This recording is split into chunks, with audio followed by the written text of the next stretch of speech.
জানেন, রান্নাঘরের কোনো জিনিসই ফেলার নয়, যেমন কচু শাকের গোড়া। আর সেটা যদি চিংড়ি মাছ দিয়ে রান্না করা যায় তার স্বাদই অন্যরকম হয়।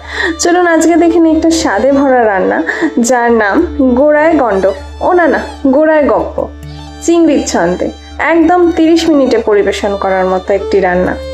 আমাদের এখানে উপকরণ লাগছে যৎ সামান্য টুকরো করে কেটে রাখা বেগুন, আলু ও কচু শাকের গোড়া।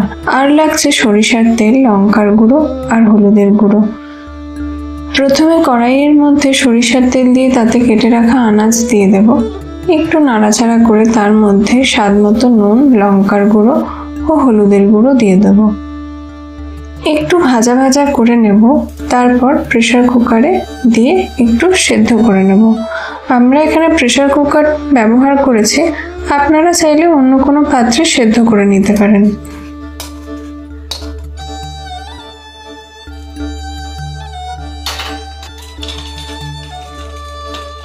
এবার একটা পেস্ট বানিয়ে নিতে হবে।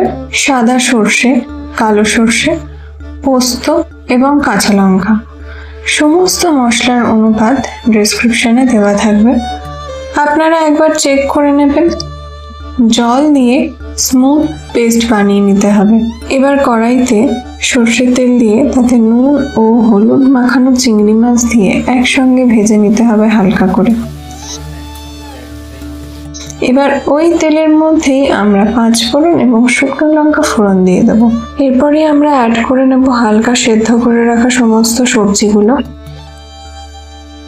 ভালো করে কিছুক্ষণ নাড়াচাড়া করে স্বাদ মতো চিনি দিয়ে দেবো। এ পর্যায়ে আপনারা একবার চেখে দেখে নেবেন, যদি প্রয়োজন মনে হয় তাহলে নুন দেবেন, কারণ সবজিগুলো সেদ্ধর সময় নুন দিয়েছিলাম এবং চিংড়ি মাছে নুন দিয়ে ম্যারিনেট করে রেখেছিলাম।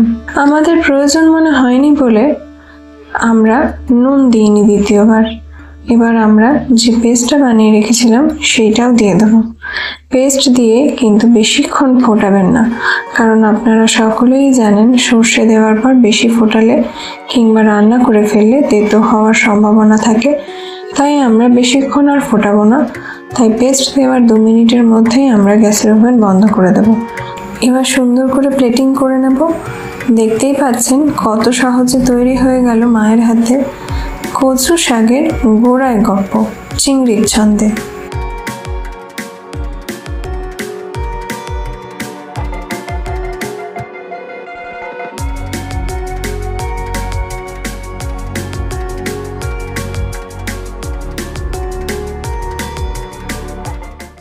আগের এপিসোডে আপনারা দেখেছেন কচু শাকে পনির ক্রিম। যদি আপনারা না দেখে থাকেন, আই বাটনে দেওয়া রইল, অবশ্যই দেখে নেবেন। আজকাল তো কোনো কিছুই ফেলা যায় না, দুর্বাঘাস রান্না করলে সেটাও কিন্তু খাওয়া যায়।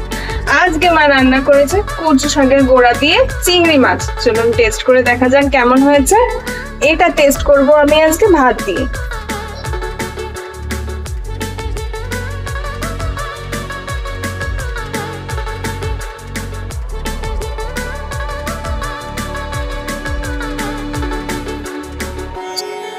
চলুন এবার টেস্ট করে দেখি কেমন হয়েছে। দেখে তো ভালোই লাগে।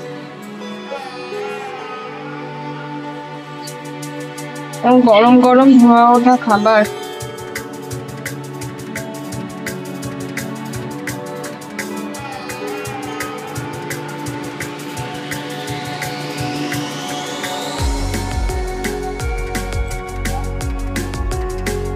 হ্যাপি হয়েছে।